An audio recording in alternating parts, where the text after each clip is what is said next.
sur iTunes, sur Amazon en France, pour le moment de Nalo Baboué. Dynastie Natonga to la Mouka qui est la première place. Félicitations à Bino Bagolo, Boné Zalara. Aujourd'hui, c'est l'artiste sincère parce que il s'est pour monnaie dans le studio, à créer une mélodie pour que le niveau, le capi, le marathon, le rumba trap, le rythme. Ceux qui veulent musique, ceux qui veulent musique, ceux qui veulent paparazzi dans la musique, jamais comme on a un niveau. Nous avons pour apporter contribution à Bichon. On a vraiment pas si dans mon thème un grand chanteur comme Ferry. Bon, ils ont des problèmes de famille. Je crois que ça va aller. Bientôt, ils ont un problème. Très bien. Mais c'est un Wenge. Je vais donner le dernier fils de Wenge. Le dernier fils. Malheureusement, quand on fait la côté, tout ça là qui soit album T. Ok, et quoi qu'on permette, il y a Yemba. On est à voyage, on a su quand tout ça fait de l'amour, il y a quelqu'un qui pratique à la vanaki. Mais, Ferrigola, aujourd'hui, pour les gens qui hésitent, qui pensent qu'il est nini, Ferrigola, Jésus de nuance, Wenge attends, Wenge Benadon, un Wenge man. Très bien. Tout le monde a un clip à Boekala. Et bien là, l'artiste, vraiment, ça a un visuel, un clip vraiment, mon qualité clip, toutes mes félicitations. Mon très cher artiste musicien, Jésus de Nuance Ferrigola, les padres, homme fort, deux fois T. Anamoni, Stelvins, Domingue, Dubusimango, félicitations à notre artiste Ferrigola pour ces beaux clips qui nous bercent et consolent malgré nos dictateurs. Force et courage à notre artiste Ferrigola.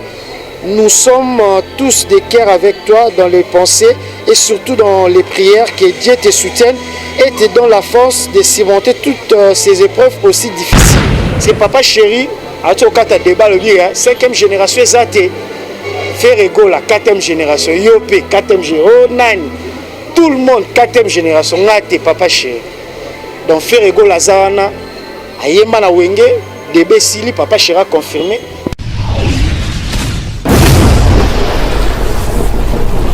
Le président Claude Lukebakweno, le président Claude Lukebakweno, Réci Kilende.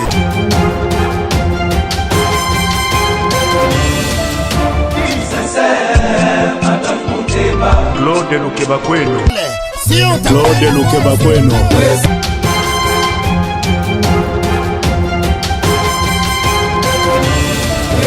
Claude Lukebakweno, prochaine naïe j'espère. Claude Lukebakweno, prochaine naïe j'espère.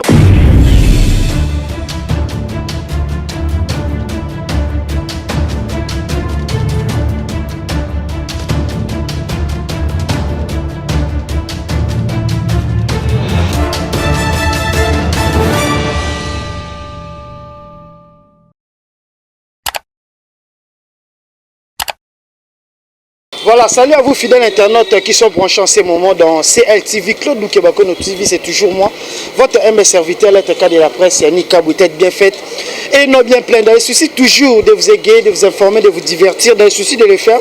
Moi, Yannick Kabou, je me suis tenu au devant de vous pour tout solo là, papa Hervé, tout solo la rumba trap, oh récemment tout le bima.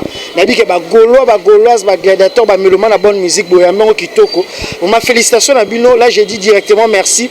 Na boss des boss, hein, Claude Lukebakweno, l'homme de jugement par défaut qui me suit en ce moment, en direct de Switzerland. Sans oublier, Maître Moussa Famille Tenda, Vincent Pété vraiment battu bien, Narata Angola Kuna, après c'est même botte na Mukwa Tombolo depuis Angola. Na mon ma mester bozanga me belé pour faire ça vraiment battu belé na Angola na sans oublier Bagola partout Bagola Lubumbashi à Kinshasa babi ape na kin YouTube ezotala ma Bagola à Kinshasa bazo maximiser bazo pe sa force l'artiste Ferrigola Gédénian sur ce na lelo Yannick Kabou na décortiquer moi mukie rumba trap oza clip ozo sala rage pour le moment clip oyo pour le moment et là likolo sur les plans image rythme, tout, rumba trap, mais ça mis la norme internationale, félicitations à l'artiste parce que tout le monde a clip à Boekala. Et bien là, l'artiste, vraiment, ça a visuel, un clip vraiment, mon qualité clip, parce que je tiens aussi à signaler que le clip est ça mis en Afrique du Sud,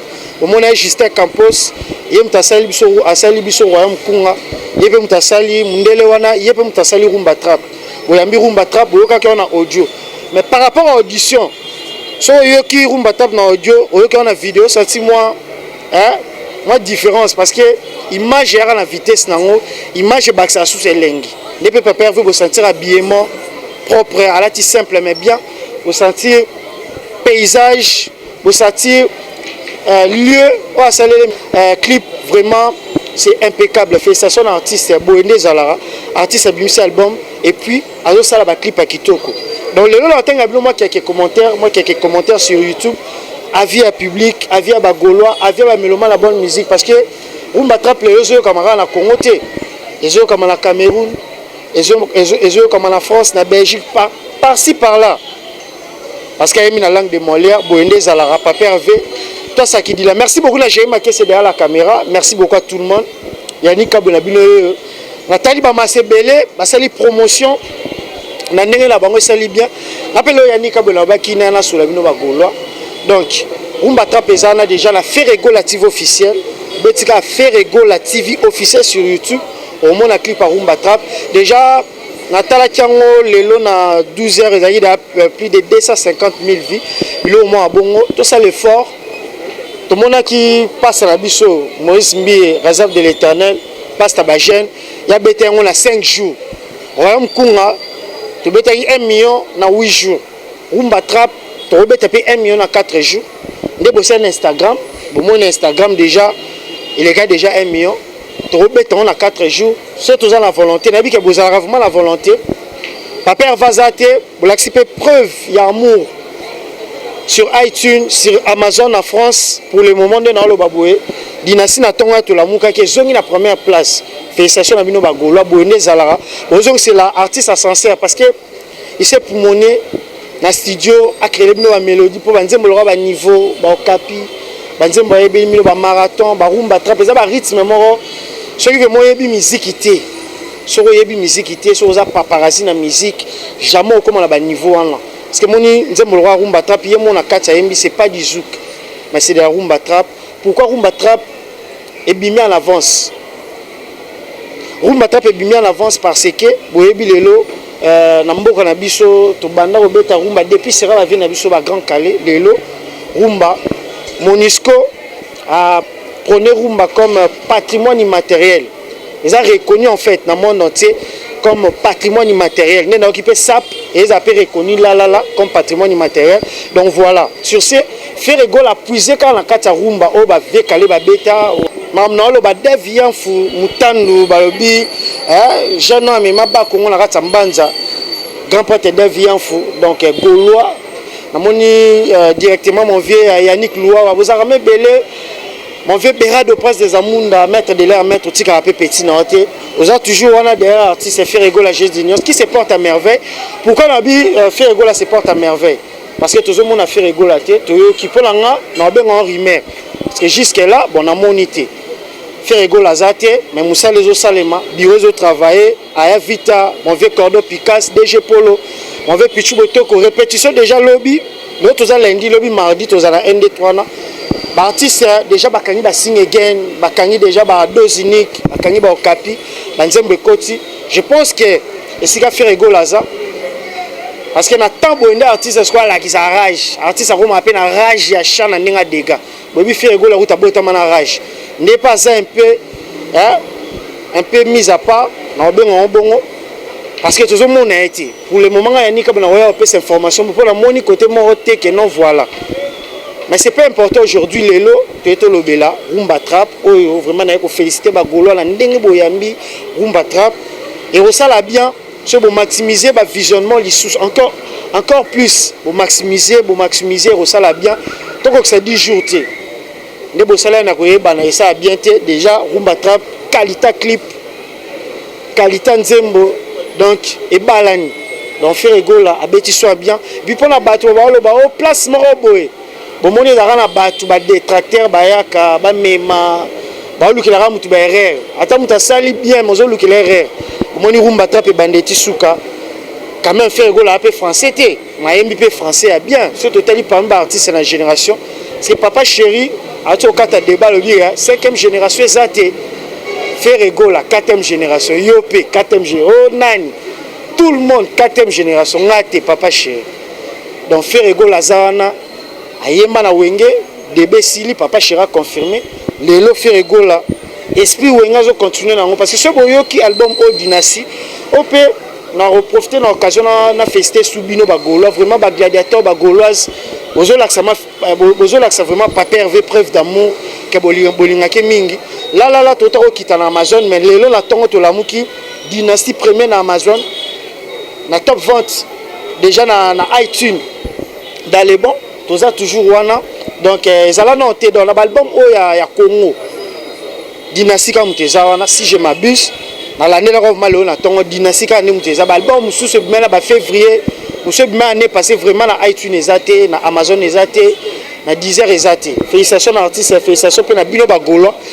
bo continuer bo tikate bo continuer parce que Kalaté a fait rigoler aux années du banda ba tourner zozonga ba concert zozonga ba clip mususu a salakité a osala bino bo biso a 100% fait rigoler 100% news tu vas to fingate tu vas to pesa une information sûre et réelle concernant notre artiste a la fierté mboka fait rigoler Jésus donc clip yango wana bozo consommer rumba trap o lelo na habité il fallait faire rigoler beta rumba trap nena ba loba rumba trap lelo eza reconnu comme patrimoine immatériel na Monisco donc voilà donc Kalaté awa ba reconnaître un peu sap congolais et ça peut reconnu comme patrimoine mais pour le moment rumba nan on fait rigoler puiser la rumba là ba pépé kale ba beta ba vient na biso ba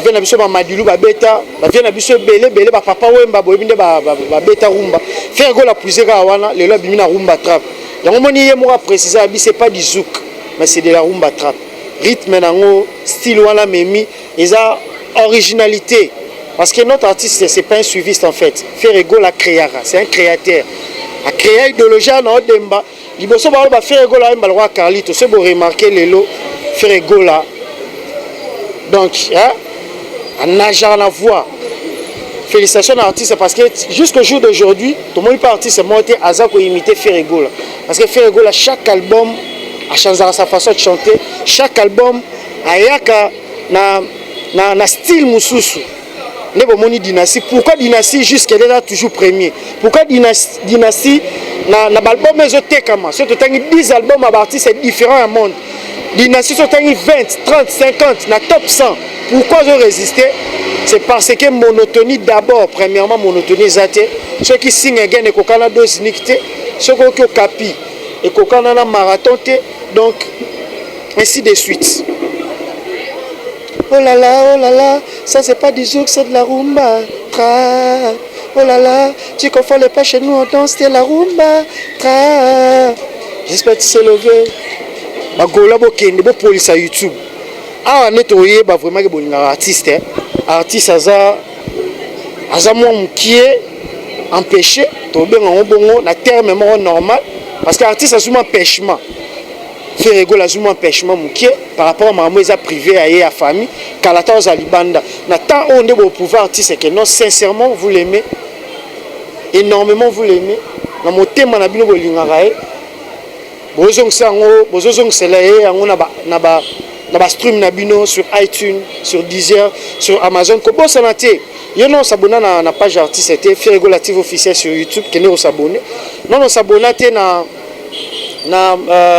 Facebook, na page Facebook artiste Ferrego les padres, les a certifiés, les a très bien. Ok, qu'on s'abonne.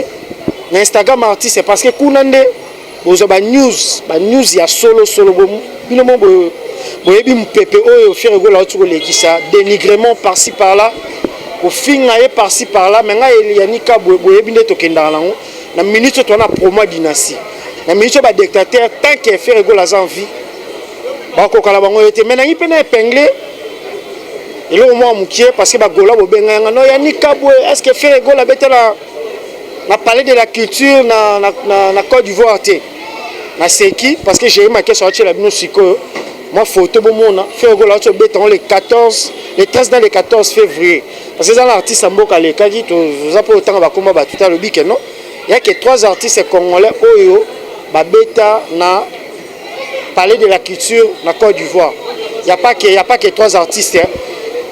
Ferrego la paix le 13 février 2021 et puis abetango déjà avant abetango sous dans un débat pour na bagola wana ebisika bagola o benga botunenga c'est Ferrego la beta te na pays de Akitu abeta pays de Akitu mais pour tout souffler mon mouké pour tout zonga parce que les lots et l'eau vraiment est englobé Michel Leza nanga qui na satisfaire ba fan au beau commenter na clip na bino tu bima ba fan est belé vraiment vous commenter partout dans le monde nanga na datanga na autant le 10 commentaires il y a des fans na ne ba apprécier clip na bino rumba trap au bima donc bon continuer à maximiser ba YouTube les ala bon continuer à maximiser ba vie parce que clip eza kitoko clip eza na ba norme c'est bon remarquer la clip pour on aura deux personnages Ferrego là na figurante na o ba sali clip vraiment c'est propre kitoko makasi bonne ala musique ezo kene na mbongo et qui n'a image parce que le clip a bon déjà que le réalisateur le roi Justin Campos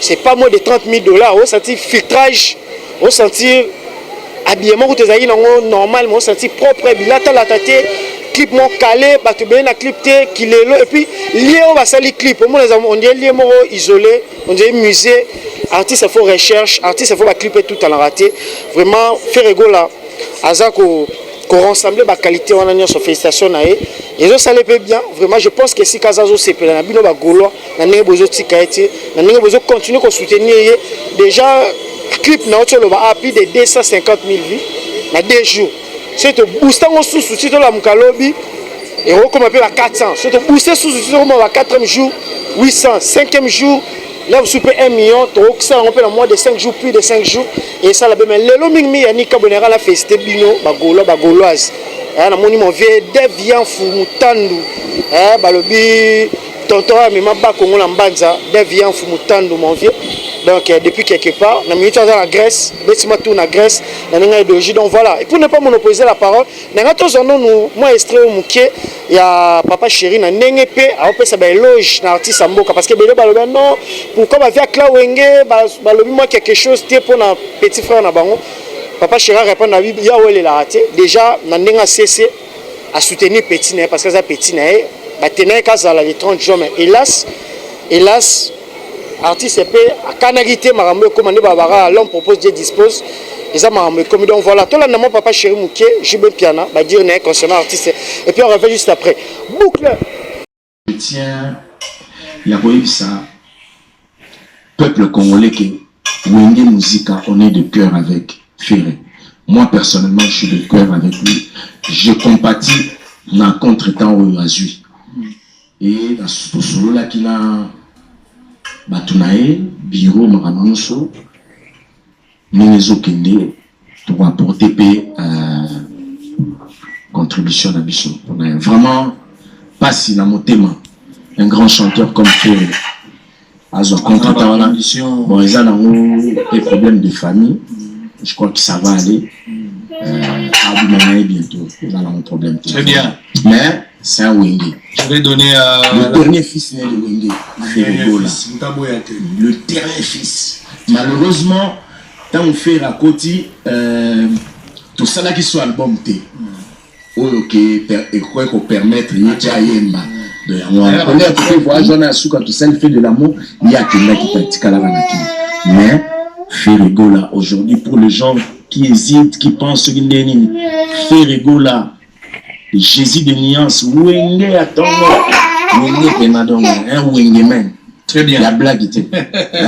Au moins, Christian Kapangala. Voilà, merci beaucoup. Je pense que cela a fait énormément plaisir à tous les Gaulois et Gaulois. Cela a égayé mon vieux Claude Boukebako, l'homme de jugement, sans oublier Martes Massinda et Laman et Lamba, au Tika Peu Petit.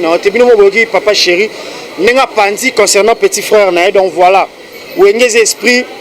Wenge bakabwana raté wana baza ba vieux batika la ba vieux puis ba petit vous a reconnaissant pas ba vieux vous reconnaître puis ba petit ne papa chéri tout ça donc assis ciné débat aza même ora la petit ne d'ailleurs a bien bureau a mamele que la petit na donc marameza d'aller bon mais toujours on a maman likampo to chitier na biso nde na lobaki rumba trap déjà na tout monde na 271 cas donc na chaîne oza na 362 cas d'abonnés.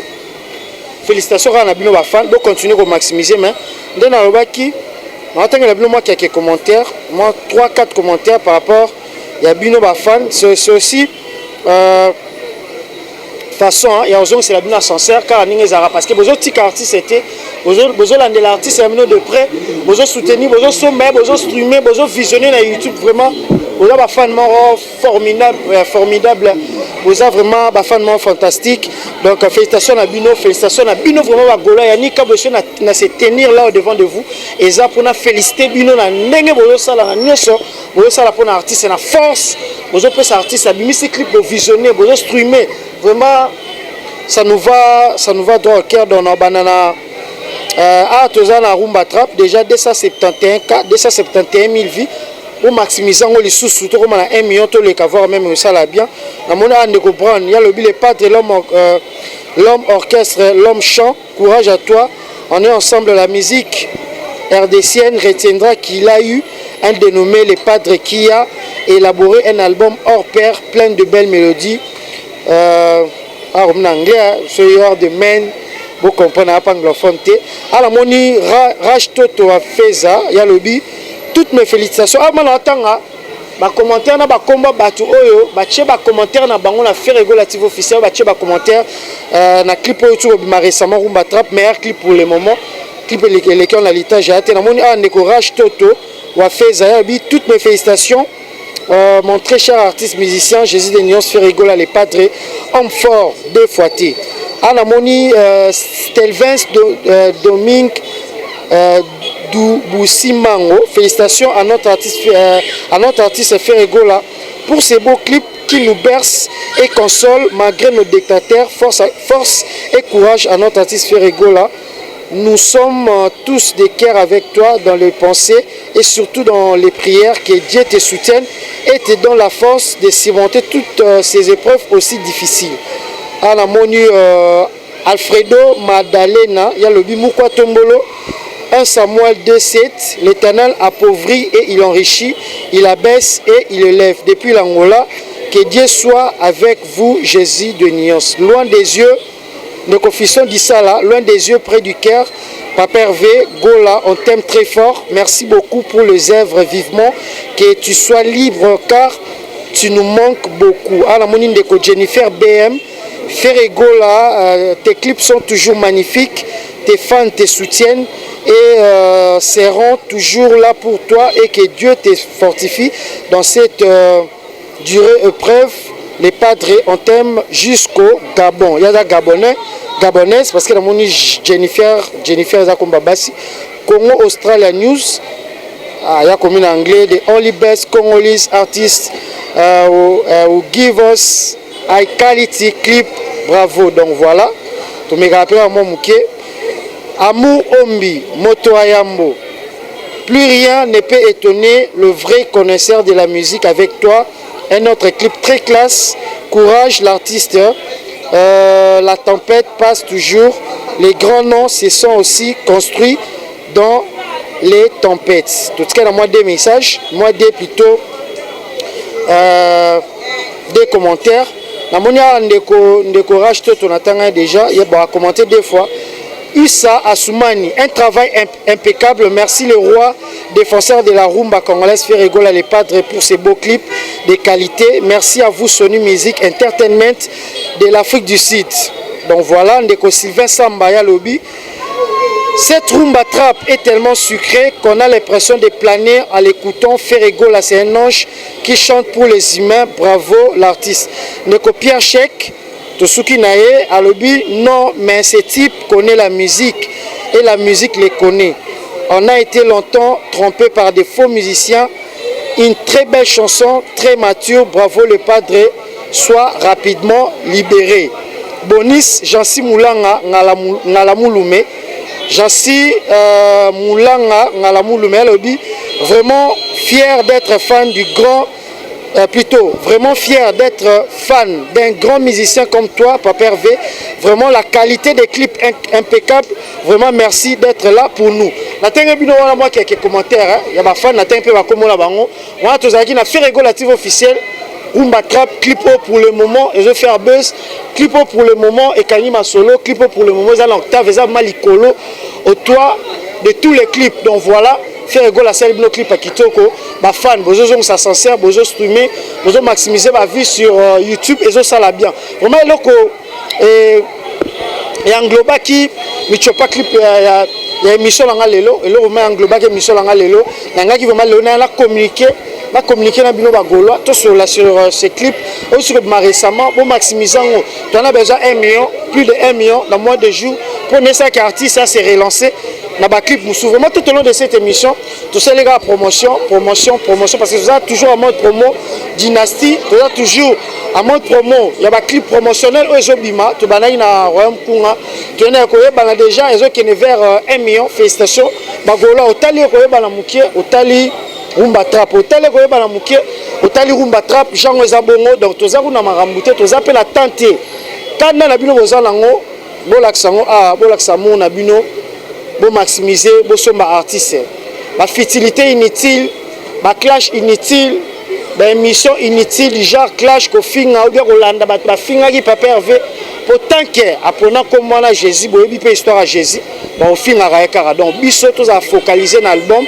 Et où tu bima parce que sortie officielle dans les padres bimi déjà sortie officielle na kin par-ci par-là bah quand on a eu na messa et s'arrêter je pense que nous avons prêté souffle de vie encore tous à la nae aux alibanda à continuer na arna. Merci beaucoup na Jema qui c'est derrière la caméra. Merci beaucoup à tous les Gaulois et gladiateurs bah mélomane la bonne musique clip na bino vraiment actualité ça Rumba Trap et où tu bima donc il a fait relative officielle.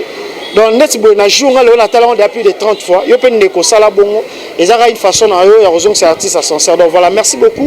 Na Claude Boukebako l'homme de jugement par défaut, sans oublier Maître Moussa famille Tenda, mon vieux Béra de Prince des Amounda, Maître Léla, Maître na moni wana Dev Yanfou, mutandu moroboé na katsa Parigo. Mouvement même ba Congo na mpanza mbanza Dev Yanfou mutandu. Donc voilà, merci beaucoup à tout le monde. Voilà na moni Bafan vraiment vous a rébellé, vous avez vraiment belé, c'était les uns comme les autres. Et là on a rôle bagaille ça que bon ça n'a pas été qu'on s'abonner à la Claude Boukebako TV après savoir que visionner vidéo, que visualiser plutôt que visionner, vous comprendre. Après avoir que visionner biso bon ça l'a raté qu'on clique à la cloche de notification parce que ce Jérémy Maké ça chaque émission vous avez déjà la page. Il faut cliquer sur la cloche de notification. Notification sur le téléphone, écran, par-ci, par-là, botal à la. Donc voilà. Ce bâtiment arrive à la fin. D'ici là, portez-vous bien. Boucle.